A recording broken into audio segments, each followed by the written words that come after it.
మీ ఊర్లో ఐబ్రోస్ చేస్తే ఎంత కాస్ట్ చేస్తారనేది మాత్రం నాకు కామెంట్ బాక్స్లో కామెంట్ చేయండి. నేనైతే ఈరోజు ఐబ్రో చేయించుకుందామని చెప్పేసి నేను రెగ్యులర్గా వెళ్ళే పార్లర్కి అయితే వెళ్ళానండి. అయితే 2 మంత్స్ అయిపోయింది కదా, చాలా అంటే చాలా పెయిన్ వచ్చిందనమాట ఐబ్రోస్ తీస్తుంటే. అసలు ఎట్లా అంటే ఒక 2 మినిట్స్ ఆగుతున్నా తర్వాత మళ్ళీ చేయించుకుంటున్నా, అంత పెయిన్ వచ్చిందనమాట. రెగ్యులర్గా చేయించుకునే వాళ్ళు రెగ్యులర్గా చేయించుకోకపోతే ఇవే ఇబ్బందులు ఉంటాయేమో అని నాకైతే అనిపించింది.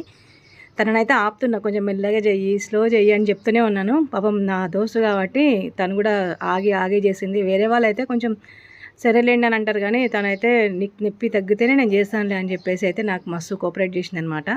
మొత్తానికైతే నేనైతే ఐబ్రోస్ సక్సెస్ఫుల్గా అయితే చేయించుకున్నాను 2 మంత్స్ తర్వాత. కాకపోతే మనం ఒకదానికి అలవాటు పడిపోయినామంటే ఆ అలవాటు అనేది ఇంకా మనం ఉన్నన్ని రోజులైతే ఖచ్చితంగా కంటిన్యూ చేయాల్సి వస్తుందేమో. మా ఊర్లో అయితే ఐబ్రో చేపిస్తే మాత్రం 50 రూపీస్ ఛార్జ్ చేస్తారండి. ఇదనమాట ఈరోజు నా మినీ వ్లాగు. నచ్చితే లైక్ చేయండి, షేర్ చేయండి, సబ్స్క్రైబ్ చేసుకోండి. లాస్ట్కి ఫైనల్ లుక్ అయితే ఇది ఎట్లా వచ్చిందని కామెంట్ బాక్స్లో కామెంట్ చేయండి. By bye friends.